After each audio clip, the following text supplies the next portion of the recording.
Andy Burnham, Britain's new Prime Minister, has purged key allies of former PM Keir Starmer, people who defended Israel's genocide and Starmer's factional rule. Most of the key outriders for Starmer's policy of appeasing and assisting Israel during its genocide in Gaza have gone in Burnham's cabinet reshuffle. David Lammy, the former Foreign Secretary who said that bombing hospitals could be justified and who denied genocide, gone. Reeves, the Chancellor who kept austerity, still defending Israel from ample evidence of apartheid in a Labour Friends of Israel speech last December. She said, "I am a Zionist, not in spite of my belief in democracy and freedom, but because of those beliefs." Gone. Steve Reed, a key factional player and ally of Labour Together mastermind Morgan McSweeney, who led the anti-Semitism scare against the Labour left and even Zach Polanski's Greens, and who as minister was a defender of the failed privatised utility model that alienated voters from the government. Gone.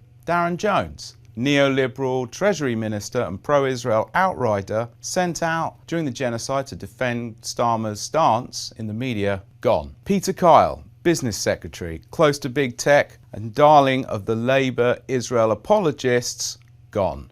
Richard Hermer, Attorney General, who had to come up with the legal defence for the government's complicity with Israel's genocidal war, gone. This still leaves some Starmer ministers, such as Shabana Mahmoud, at the Home Office, where she took a hardline anti-migrant stance, and also Blairite Yvette Cooper, who is the new Health Secretary. Wes Streeting is back as Defence Secretary. He was close to Peter Mandelson, was highly ambitious and quit the cabinet earlier this year. He was a strong supporter of Starmer's pro-Israel policy on Gaza until a recent attempt to distance himself when he spoke privately to Peter Mandelson. Nandy, another arch defender of Israel, remains as Culture Secretary.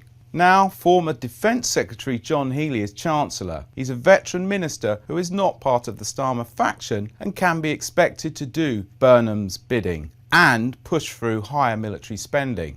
Ed Miliband as Foreign Secretary will be one to watch. He moved Labour policy toward Palestinian recognition when he was leader, whipping MPs to support a Commons motion on it and calling Israel's 2014 assault on Gaza wrong and unjustifiable. He reportedly pushed Starmer to recognise Palestine last summer before the government had declared it as official policy. He could be a strong choice if Burnham wants to turn up the heat with sanctions on Israel over its relentless attacks in Gaza and the West Bank. Overall, this is a clear out of the Starmer faction, the group that threw away Labour's majority and waged factional war on the left. But there are no left-wingers in the cabinet. It remains centrist to the core, and so it's hard to imagine how this will be a radical shift from Starmer. Yes, Burnham has a chance to do some of the things he has promised and give normal people some breathing space on the cost of living crisis, if he can ignore the constant pressure of the right-wing media to only do what's good